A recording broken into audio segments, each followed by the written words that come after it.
Welcome to this explainer. Look, I am absolutely thrilled you're tuning in, because today we are tearing into one of the most heart-stopping, agonizing, and let's be real, electrifying events in all of sports, the penalty shootout. Just picture it. You've got one player, a goalkeeper, a ball, and exactly 12 yards of grass. But man, in that tiny little space exists the ultimate pressure cooker. Fortunes are won, careers are completely defined, and heroes and villains are minted literally in an instant.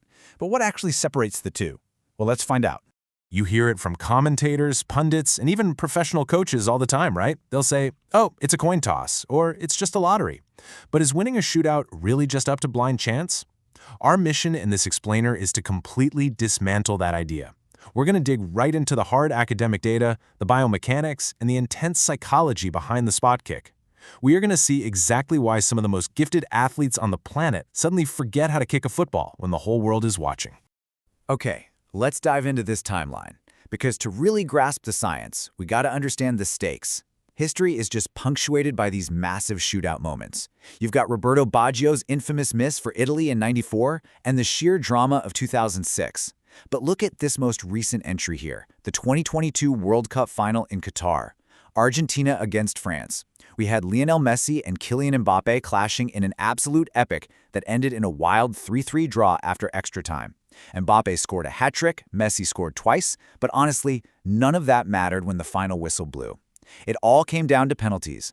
Argentina triumphed 4-2 in the shootout, taking the ultimate prize. The margins between lifting that gold trophy and going home empty-handed are just unbelievably razor-thin. Section 1. The English penalty myth. Are they cursed or just average? Whenever we talk about shootouts, there is this massive elephant in the room. It's this deeply ingrained, almost legendary belief that the English national team is uniquely, supernaturally cursed from the spot. But are English players actually cursed, or is this just a myth fueled by our own cognitive biases? To answer this, we're looking at a massive academic study from the PMC. The researchers didn't just casually watch a few games. They crunched the numbers on nearly 5,500 penalties across major World and Euro championships, plus a full decade of data from top European domestic leagues. They were looking for the absolute statistical truth about player nationality and penalty success. And this brilliantly illustrates what they found. Now, you might look at this and immediately think, well, yeah, look, the numbers show England is down at 61.3%, while Germany is flying high at 85.3%. But hold on, because here is where the actual science is so absolutely crucial. When the researchers ran their statistical models, they found zero statistically significant main effect for player nationality on penalty success. None. The global average success rate sits comfortably between 71 and 79% depending on the tournament. So England's lower number in shootouts, it's actually just statistical variance. It's not some biological or national flaw in their DNA. In the grand scheme of the massive data set, English players perform just as well as players from anywhere else. Statistically, they are completely average. Not cursed, just average. Now, what's really interesting about this slide is the wild discrepancy hiding right beneath the surface of those numbers. When the researchers separated in-game penalties from shootout penalties for English players at those major tournaments, a completely bizarre picture emerged. Check this out. During the regular flow of a game, English players scored a staggering 90% of the time. Think about that. They actually overperformed the global average. But in a shootout, that success rate totally fell off a cliff, plummeting to 61%. So, what does this tell us? It proves the problem isn't their technical ability to kick a ball from 12 yards out. The problem is the specific, isolated, high-stakes environment of the shootout itself. Section 2. The psychology of choking. When muscle memory fails. So, the crucial point is, if it isn't some geographical curse, what on earth is happening? Let's shift away from the myths and look at the hard science of why world-class athletes just shut down. It actually all boils down to 0.4 seconds. There's this totally fascinating research out of Liverpool University that dug into the exact biomechanics of a missed penalty, and what they found was wild. In high-pressure shootouts, players often stare at the goalkeeper just a tiny fraction of a second too long, specifically 0.4 seconds too long. And that tiny micro-hesitation, it is enough to completely rewire a player's muscle memory mid-kick. Your body literally forgets what your brain has trained it to do every single day for years. The curse was never bad luck, guys. It was always just that one extra anxious glance. And you know who is most susceptible to this? It's kind of mind-blowing, but it's the absolute best players. That PMC study we were looking at earlier found another fascinating phenomenon. superstars flop. Players who enjoy really high international esteem, meaning they've scooped up prestigious international awards, they actually perform significantly worse in penalty shootouts than players with lower public status. And it makes perfect sense when you think about it. That superstar status creates an immense, almost suffocating level of public expectation. They literally have more to lose, so the psychological burden is so much heavier, and that leads directly to choking under pressure. Section 3. The Hall of Shame. Hubris and the Panenka. We've been looking at the calm, sterile academic data. But now it's time to see what this actually looks like out on the pitch. I promise you, we are going to actively contrast those numbers with some of the most visceral, embarrassing, stadium-clearing errors in the history of the sport. Because when players let the pressure melt them, or on the flip side, let their egos completely take over, absolute disaster strikes. We can actually categorize these epic failures. First up, you have the terrible run-up. Think of Italy's Simone Zaza in Euro 2016 doing that elaborate, ballet-like stutter step dance right before thumping the ball completely off target. Word of advice, if you're going to do a dance, you better score. Then there's the fluffed pass.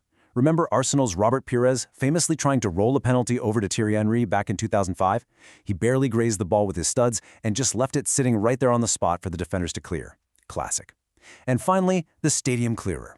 This is your Sergio Ramos in the Champions League or Neymar for Brazil, leaning so far back under pressure that they launch the ball into orbit. Seriously, practically into row Z. But honestly, perhaps the single most humiliating way to miss is failing at this, the Panenka.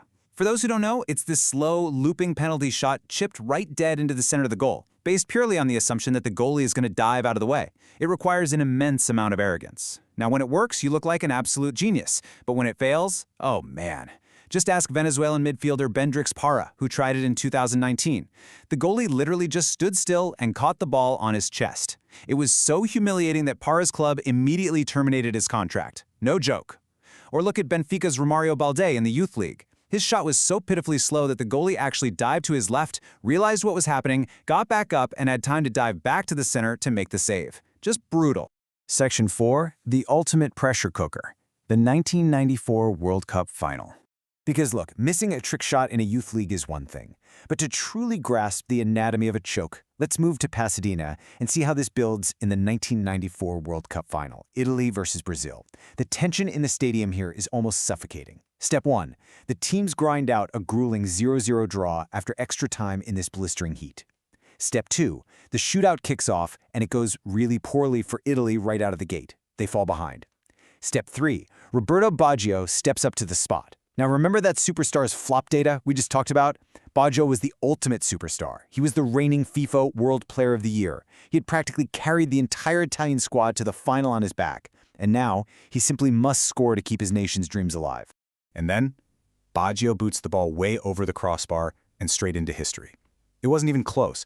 Baggio, literally one of the most technically gifted, deeply composed players of his entire generation, leaned back and just skied the ball over the goal. And remember, this wasn't some meaningless exhibition game. He did this in front of 94,000 screaming spectators in the stadium and an estimated 1 billion people watching at home.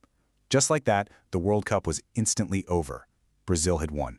That single moment completely defined Roberto Baggio's career. In the immediate aftermath of that miss, just standing there with his hands on his hips, staring down at the penalty spot in disbelief, he was given this incredibly heartbreaking moniker, the man who died standing. It is such a poignant, heavy description, and honestly, it serves as a pretty powerful reminder to all of us. Beyond the 0.4 seconds of eye contact, beyond all the statistical averages and the academic studies, these shootout moments emotionally define human lives forever. The pressure is incredibly real, and the consequences, they last a lifetime. So, I want to end with this question for you to ponder. We've seen the hard data that proves there's absolutely no such thing as a curse. We've seen how staring at the keeper for just 0.4 seconds too long can totally erase years of deeply ingrained muscle memory. We've seen the wild hubris of the Panenka and the genuinely tragic downfall of the superstar under pressure. Knowing all of this unseen science behind the beautiful game, if you were stepping up to that spot, with the entire weight of the world on your shoulders, where would you look? Thanks for joining me on this explainer. Keep questioning, keep learning, and I'll catch you next time.